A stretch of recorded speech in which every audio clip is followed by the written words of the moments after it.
പാവറട്ടി തീർത്ഥകേന്ദ്രത്തിലെ ശതോത്തര സുവർണ ജൂബിലി ആഘോഷങ്ങളുടെ ഭാഗമായി പ്രശസ്ത ഗായിക KS ചിത്ര ആലപിച്ച തിരുനാൾ ഗാനത്തിന്റെ പ്രകാശനം തൃശൂർ ഹയാത്ത് റീജൻസിയിൽ വെച്ച് നടന്നു.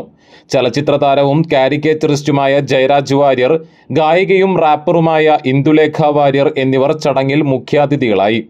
പാവറട്ടി തീർത്ഥകേന്ദ്രത്തിന്റെ സ്നേഹോപഹാരം rector father doctor Antony Chempakassery KS ചിത്രയ്ക്ക് സമ്മാനിച്ചു. തുടർന്ന് ചിത്രഗീതത്തിനുള്ള നന്ദി സൂചകമായി ഇടവക വികാരിയും പാപ്പ ഫ്രെയിംസ് അംഗങ്ങളും ചേർന്ന് പ്രിയ ഗായികയെ പൊന്നാടയണിയിച്ച് ആദരിച്ചു.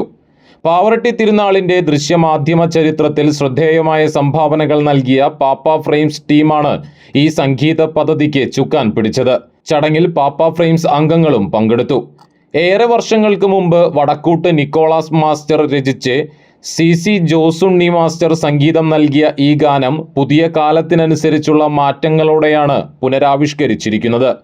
ഇടവകാംഗമായ ബ്രോൺസൺ പൗലോസിന്റെ നേതൃത്വത്തിലാണ് പുതിയ ഓർക്കസ്ട്രേഷൻ ഒരുക്കിയത്.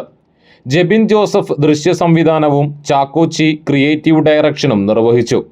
ഈസ്റ്റർ ദിനത്തിൽ പുറത്തിറങ്ങിയ ഗാനം KS ചിത്രയുടെ ഔദ്യോഗിക YouTube ചാനലിലൂടെ വിശ്വാസികൾക്ക് ലഭ്യമാകും. വിശുദ്ധ യൗസേപ്പിതാവിന്റെ ദക്ഷിണേന്ത്യയിലെ ഏറ്റവും വലിയ തീർത്ഥാടന കേന്ദ്രമാണ് പാവറട്ടി സെന്റ് ജോസഫ് തീർത്ഥകേന്ദ്രം. ആ തീർത്ഥകേന്ദ്രത്തിന്റെ 150-ാം വാർഷികം ശതോത്തര സുവർണ ജൂബിലി ആഘോഷിക്കുന്ന സുവർണ മുഹൂർത്തമാണ് ഈ വർഷം. ഈ വർഷത്തിൽ പാവറട്ടിയിലെ ദൃശ്യമാധ്യമ പ്രവർത്തകരുടെയും കലാപ്രണയികളുടെയും കൂട്ടായ്മയായിട്ടുള്ള പാപ്പ ഫ്രെയിംസിനെ സംബന്ധിച്ച് വളരെയധികം അഭിമാനകരമായിട്ടുള്ള ഒരു മുഹൂർത്തമാണ്.